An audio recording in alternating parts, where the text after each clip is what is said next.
I have dealt with the issue of school desegregation in a separate video, but if you have not seen that yet, I suggest you watch it before this one. Now the video Mr. Agent recommends us here is the longest of the three that I will be dealing with, so let me try and save us some time. In that video, Mr. Agent actually does make a fairly strong case against the way in which desegregation was carried out in the educational system, but then it's not a hard case to make. Forcing students under armed escort to attend school at an inconvenient distance from home just so they can fulfill an arbitrary quota is a bad idea. Well done. What Mr. Agent categorically fails to do, however, is to make any case against the Civil Rights Act as such, or against desegregation as a worthwhile goal. This is representative of a general, and I would argue quite unacademic, kind of tunnel vision that seems to afflict most of the work our dear friend the academic agent puts out.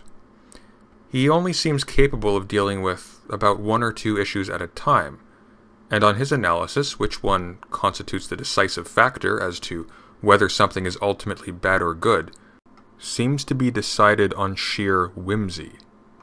One of the worst legacies of the manner in which the Civil Rights Act was justified and implemented after 1964 was the social justice mentality of affirmative action.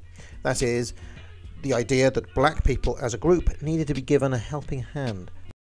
Well, I'm no sociologist, but considering black students couldn't even attend university without violent riots happening before the Civil Rights Act, and that black schools were severely under-resourced, is that really so absurd? The situation went much farther than schools, however. Black people could not even access public libraries. What planet do you live on where placing people in a situation where they are artificially rendered unable to compete educationally with others at their same level of competence, and also treated as too unclean to share so much as a park bench with a white person, not create serious barriers to the success of their children? Run through the opposite statement in your head. Forcing people throughout the entirety of their public lives to sit like dogs in a separate cordoned-off space and violently opposing their attending university does absolutely nothing to the ability of these people to thrive in an increasingly integrated and technologically dependent society. One can see that in 1940 the percentage of blacks in poverty was 87, but this had decreased to 47 by 1960, 4 years before the Civil Rights Act and any affirmative action policies at all. In the next decade it dropped by 17% again, and then things seemed to stall for the next 30 years. Okay, those are some interesting statistics. But we're talking about the Civil Rights Act. The Civil Rights Act was aimed at ending segregation. None of its goals had to do with the poverty levels of black people. The conversation essentially goes like this.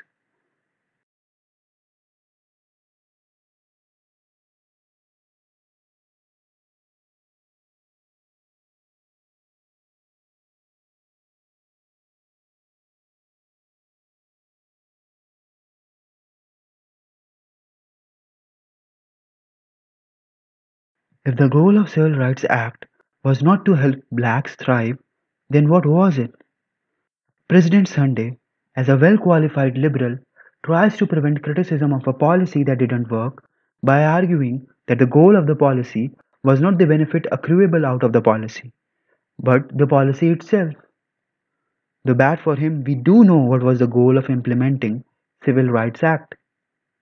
John F. Kennedy, in his 1963 address, termed as Report to the American People on Civil Rights, just a year before Civil Rights Act of 1964 passed, emphasized the need of it by stating the impact segregation has on preventing blacks from gaining gainful employment and in keeping them in poverty.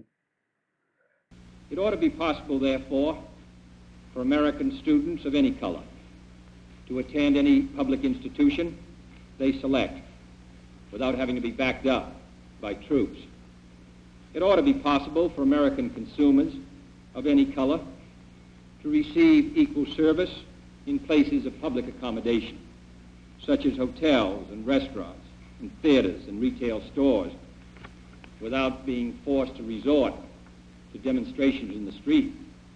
And it ought to be possible for American citizens of any color to register and to vote in a free election without interference or fear of reprisal. It ought to be possible, in short, for every American to enjoy the privileges of being American without regard to his race or his color. In short, every American ought to have the right to be treated as he would wish to be treated, as one would wish his children to be treated. But this is not the case. The Negro baby born in America today, regardless of the section of the state in which he is born, has about one-half as much chance of completing a high school as a white baby, born in the same place on the same day. One-third as much chance of completing college. One-third as much chance of becoming a professional man. Twice as much chance of becoming unemployed. About one-seventh as much chance of earning $10,000 a year. A life expectancy which is 7 years shorter, and the prospects of earning only half as much. This is not a sectional issue. Difficulties over segregation and discrimination exist in every city, in every state of the Union, producing in many cities a rising tide of discontent that threatens the public safety. Nor is this a partisan issue. In a time of domestic crisis, men of goodwill and generosity should be able to unite regardless of party or politics.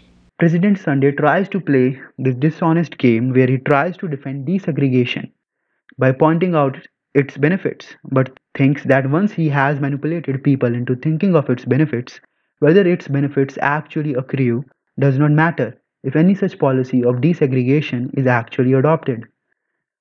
Imagine in a similar scenario a leftist approaching you and saying that you must agree with minimum wage as it will help poor people to rise above poverty. Who could be such a bigoted person to argue against that? And you agree, and he passes the Minimum Wage Act. Statistics, however, show that the act causes harm to poor people, raising unemployment and creating more people in society who live below poverty line. You talk the issue with a leftist and say that the Minimum Wage Act was a bad idea because it did not fulfill its goal. The guy smugly replies that the goal of Minimum Wage Act was to implement a minimum wage and not to make conditions of poor better. You look dumbfounded. You have been swindled, as President Sunday laughs at you for believing in his scam. He calls you a bigot, quotes Aristotle, and plans his next scheme. Funny how that works.